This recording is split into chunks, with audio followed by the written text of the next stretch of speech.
Hello everyone, it's ZURI'S here, and welcome back to Rising Angels Reborn. Sorry we haven't been posting this much as we thought we would.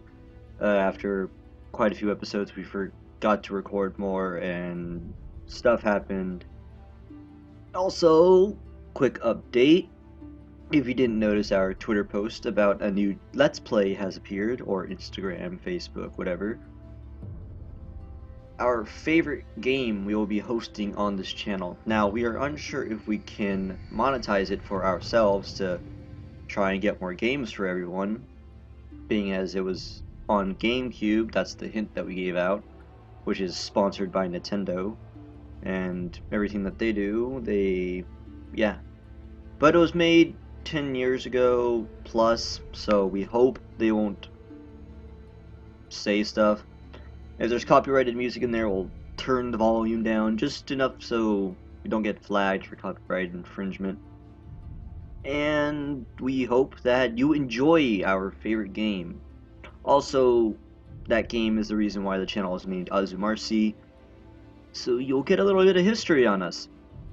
Now, we're going to continue with where we left off. I forgot, so we're going to continue anyways. Our food seems to be disappearing faster than we estimated. Everything from our oxygen scrubbers to our engines seems to be on the fritz. Kylie looks worse and worse by the hour. The commander seems to be holding strong, thankfully. She isn't allowing us to abandon our search just yet. Everyone else, however... This is stupid! You said that for the 15th time this meal, Kika. Meal? This is rice with soy sauce.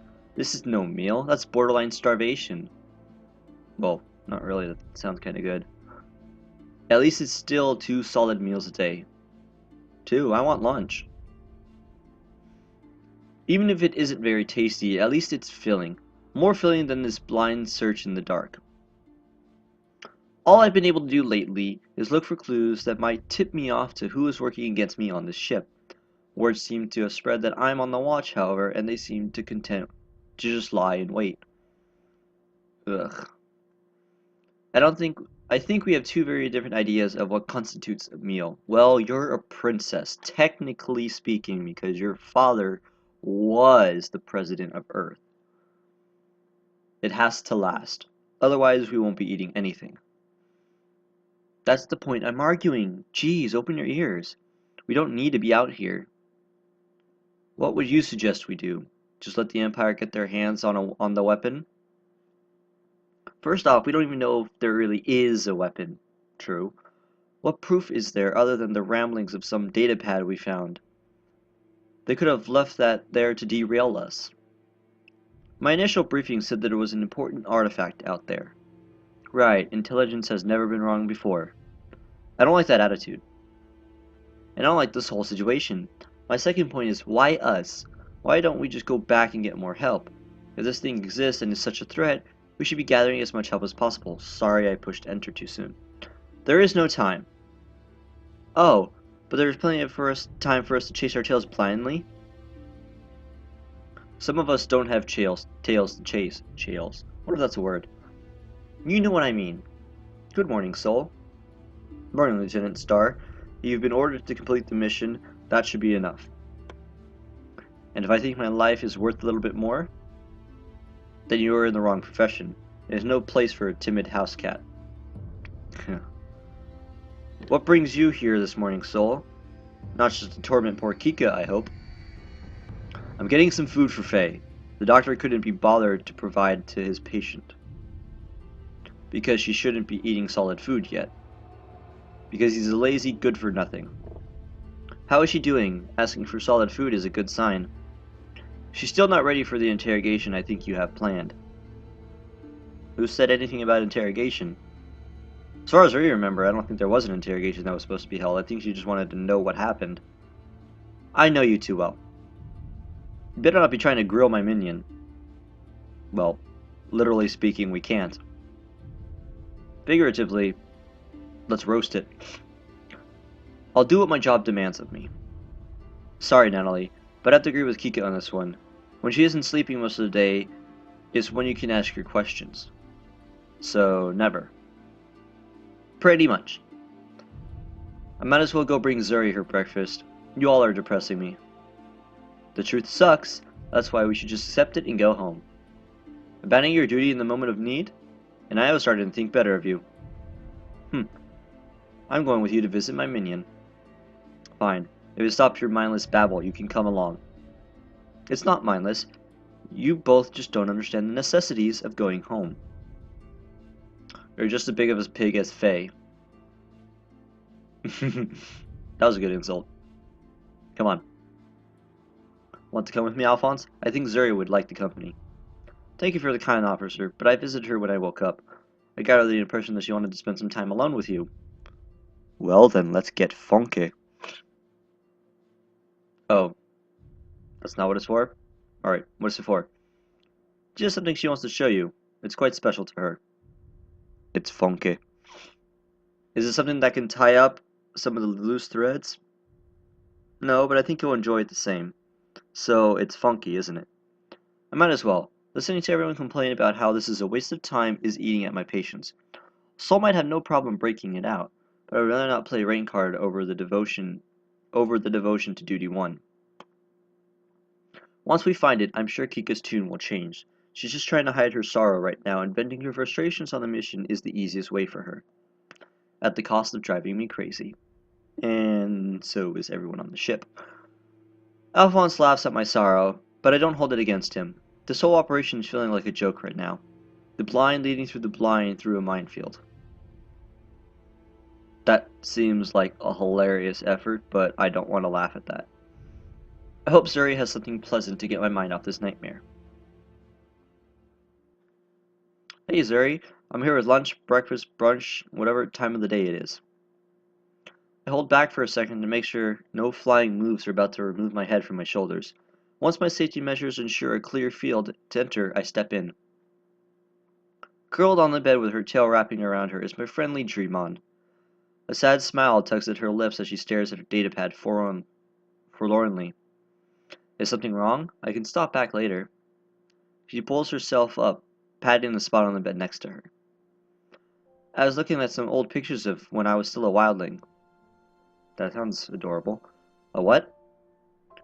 When we aren't really hatchling anymore, but not quite old enough to join the society and be named, a Dreamon is considered to be a wildling. I've been meaning to ask you about that. Is your first and last name both Zuri? Nope. Zuri is Zuri. You only have one name?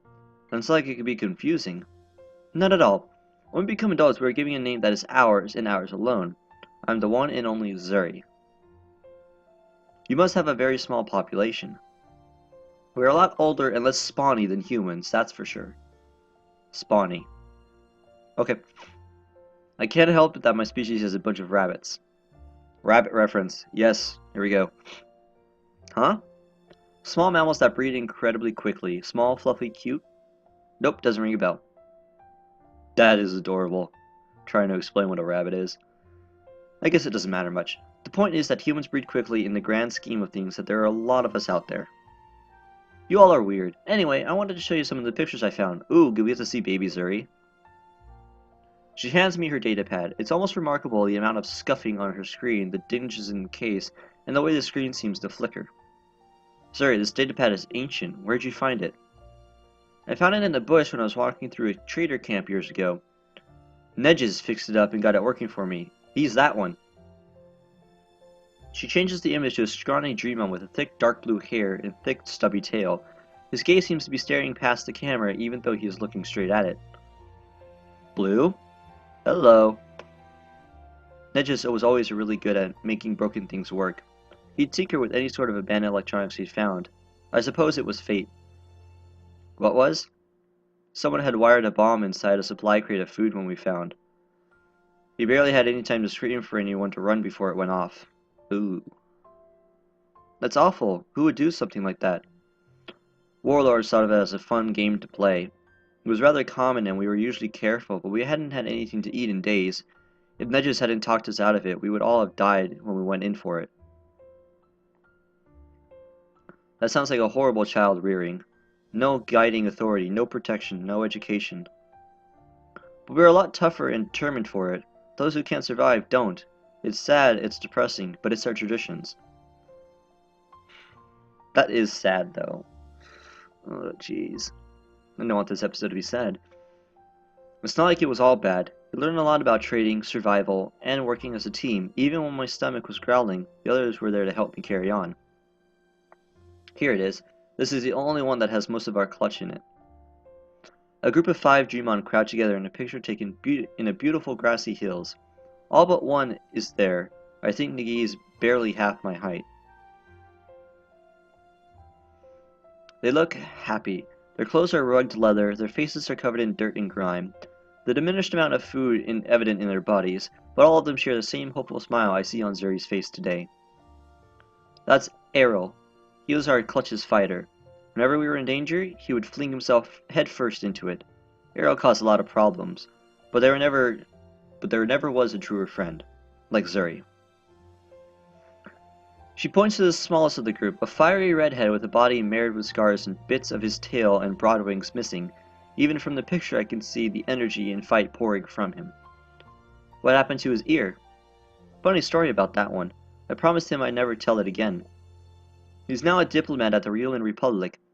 I still can't picture him wearing anything other than that tunic. In the back with the pale green hair is Jedin. He rarely spoke much, but he always seemed to have the right words to diffuse the situation.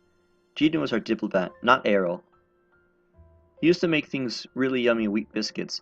Jedin didn't make them very often, but he always made me one to celebrate our hatching day. Used to. He disappeared a few weeks ago after this was taken. Jedin had no contact who used to trade us wheat for scrap we'd find in old ruins. One day he went to make the trade and then never came back. Jeez. I'm sure he's still out there somewhere. We hope so. I like to think so. This was during a time when there was a fashion on Celestia for bags made from the wings of Dreamons, so he suspected. I'm sure he's fine. Maybe he got kidnapped by a slave trader or something. That's still kind of bad to suggest. Yeah, I'm sure he's still out there, thinking about his friends.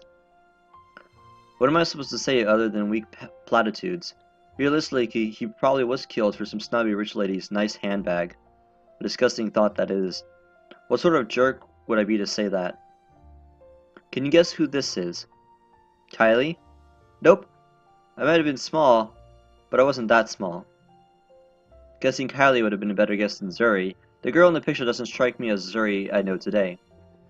For starters, her stature is really smaller than Kylie. Her tail is thin and whip-like. ZURI's cropped hair is much longer, falling almost to her knees. I can count the number of ribs in her chest, so prominent they stick out. But the strangest thing of all is that she looks so meek, timid. She's clutching to a taller girl with long golden hair and an air of grace and nobility. ZURI, on the other hand, looks like a scared mouse. What do you think? I was cute, right? You definitely are, ZURI. You look so weak? I was thinking timid and meek. Little ZURI is adorable, though. She was happy, wow, I almost said absolutely. She was happy, but absolutely worthless. I don't know about the part of the sentence that worries me more. Aren't you happy? If I could get out of this cramped room again, I'd be a lot happier. I'll go yell at the commander again. What else? When I picked up the mantle of being a warrior, I realized that the universe isn't as black and white as I thought it would be. Good and evil are hard to distinguish sometimes. I worry if we were doing the right thing. I'm not unhappy, I'm just confused. I want to go home. Not you as well. It took a lot of courage for me to finally admit that. I've been thinking about it since we got back from the camp. I'm proud that I was able to say it. Little ZURI there never would have had the courage to admit it. She just had cowered and had to be pulled along. Why? You know we have to do this. It's just sometimes I feel in my gut. It's telling me that we should go home now and forget about this. Kika gave me a logical standpoint. ZURI is giving me more of the spiritual side of it. This is going to be dangerous, I feel it. I'm putting the lives of this crew into the hardship and risk. But there is no way I'm letting this mystery go unsolved. If this device turns up to be a super weapon, then it'll be worth it. The lives of a few versus the lives of an entire world. If it isn't, then this was a wild goose chase. We have to do this. It is our duty to do whatever we can to protect the innocent people of Katajian Directorship from any and all threats to their safety. I am a little unsure of myself, to be honest, but I am sure of that. When I was commissioned, I swore to protect the citizens of my homeland and the troops under my command. I got a bad feeling about this as well, but that doesn't mean I can shirk my duty in our hour of need. I'll need you there with me, Zuri. I can't do this without you. Don't lie. You could do this without me. No, I need you because...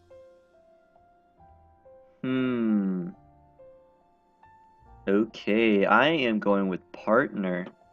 I know she's a security officer, but earlier in the series we did have to click who did we like, and we did click Zuri. So I kind of want to stick with the whole liking situation because Zuri is absolutely one of the most adorable characters in this entire series so far. Kylie is short, and don't get it wrong, to us, short people are cute. Well, when they act like Kylie, they're cute. And it's just, Moonfollow is an adorable puppy, as she's a wolf. Don't remember the name of her species. But it's just that Zuri is one of those characters in the series where you never find, like a Dreamon. It's a dragon type elf character. And when was there a Drelf, I don't even know if that's a word, dragon elf character in a series? Oh, my mic. I mean, like, Stan is a demon of some sort, seeing as he doesn't have a tail, he has wings and horns. Which, yeah.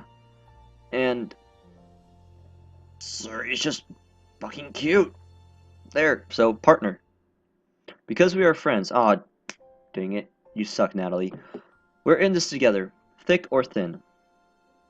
My effort to cheer her up falls flat. Try as I might, Zuri seems to have lost that flicker of happiness.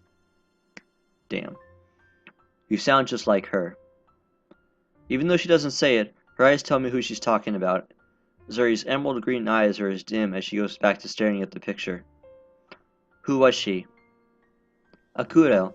She was our leader. She was the most important person in my life. She made me happy and whole. Well, guys, we're not going to make it this time. So close. I want to ask her more and help me understand Zuri's past a little more. But the hurt in her eyes wars me away. No, what Zuri needs now isn't an interrogator, but someone just to be there for her. The food is growing cold, but we don't move for it. Minutes tick by as Zuri fights tears and sniffles. I miss her. Tell me about her. You would have liked her. Definitely liked her more than me. I would highly doubt that. Well, it depends if she was a little shorter and was blue. Oh great, now we're thinking about the other guy that's dead. Damn it. Now we're getting sad. Where was I? Where I was useless and weak, she was steadfast and strong. With her protecting me, I always felt safe. I was so weak, so pitiful. Monsters would come for us, and all I could ever do was hide. She and Ero would go out and beat them to a pulp. She would make the bandits leave us alone. Once I got kidnapped by a bunch of slavers. They threw me into this small cage where I couldn't even see the light. I thought I was going to die in that hell until I saw the sun in her face again. She was a true warrior when I was nothing but a burden. I was so stupid. I was happy with it. You weren't worthless. All I could do was patch up our stuff, and she loved my flute. Every night she'd always have me play songs on it for everyone. It made the night not feel so quiet, so long or dark. I'd see her beautiful smile and cheery laugh, and I really thought that I was helping everyone. What happened? I got her killed. 3 people, wow. Zuri, I'm so sorry. If I wouldn't have been such a coward, if I would have stopped and stayed with her. You don't know that? What happened? I was gathering berries one day when I stumbled into a pack of these flesh-eating spiders. I screamed for help and she came running. If I would have just kept my big mouth shut. She told me to run, to let her fight and protect them from me, and I let her. I just ran away because I couldn't do anything. Never again. I'm never going to run away again when somebody needs help. That's why I'm staying here, even though I want to run. You might be my friend, but I have more than just to protect you. Everyone on the ship needs my protection. Just like Akuro always fights for the well-being of our clutch. Zuri, your music didn't kill her. Not being a real warrior didn't kill her. She died trying to protect you.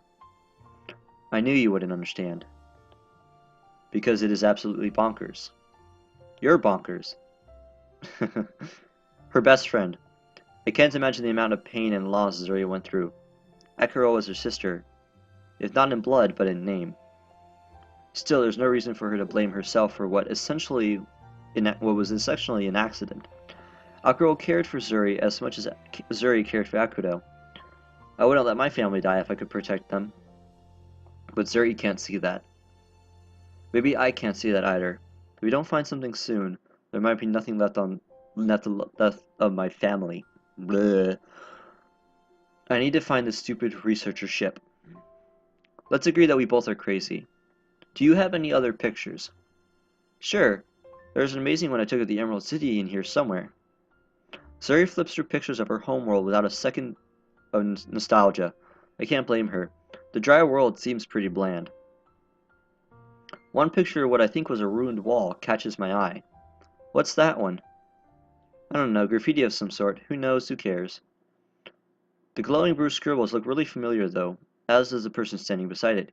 He's not a Dreamon, he looks more like a human researcher. I don't remember taking this one. Nedges must have. He always liked to take those weird scenery pictures. No, I don't think so. Zuri, when we were breaking out of that undergraduate's datapad, did we see a picture that looked just like this? Those markings looked like those runes. Hey, wait. You gave me this picture, remember? Remember? You were clutching yours so tight I couldn't see, so you gave me a copy. I did, didn't I? To the lab. I'm still... Make copies of the picture then. I'm going to Rasuna to let you out of this cage. Ooh, this is interesting. No, take it. You need to get cracking on this now. You're right, but... I think I'm done reminiscing for now. As long as you bail me out after you're done, you can borrow it. Nothing bad is going to happen to this one. I gave you my word. That's good enough for me. Now go. Shoot. And Zuri, let's keep this a secret for now. Alright. I'm not going to risk my adversary getting a step ahead of me. I am once again in the lead of this operation. I have the truth in my hands. But as I walk out, I can see the forlorn look return to Zuri's face. I'm going to do this to get her out of this cage. She might want to protect others, but I do as well. Alright, we're gonna stop here because there was so much sadness in this episode, even though all this cheery music is kind of, oh my goodness. Zuri, why did you have to have a horrible past? I guess that makes up to why you're being a warrior now. But, in any case, we hope you continue to like the series, and as we said in our last video, the series is used for noise. People that actually want to read it can read it with us, or people who need another voice in the room will have this in the room for them. So please, I urge you, anyone who just needs a voice to fill the room, who is struggling with depression, any sort of mental capability that is struggling, that is making their life struggle so much. Depression is a major factor, and we did a thing on Depression Quest, which we'll link in the description down below, and it's about real-world advice that people need to follow. We played the entire game in one sitting because it is an issue, but we hope we can help somehow. And these Let's Reads, as we're calling it, the Rising Angel series, which is this, and the 3 episodes of Invisible Apartment are made just for that matter. So people have something in their rooms. So, with that being said, please let people know that this channel is here for them. And just encourage them, if they need a voice, play our videos so we can help them, hopefully. I probably should have announced this earlier in the series, but we were doing this because we were bulk recording as we should be doing, and we will continue doing that tomorrow, or today when this video uploads. And We hope you tell people about the channel for this reason. So, with that being said, thank you so much for watching. If you like that, leave a like. If you don't, that's just your opinion. We probably shouldn't say that at the end of these Let's Reads because it's mainly just for us talking. But, thank you. Anyways, good night, Gigabytes. I was Marcy. We'll see you later. Bye-bye.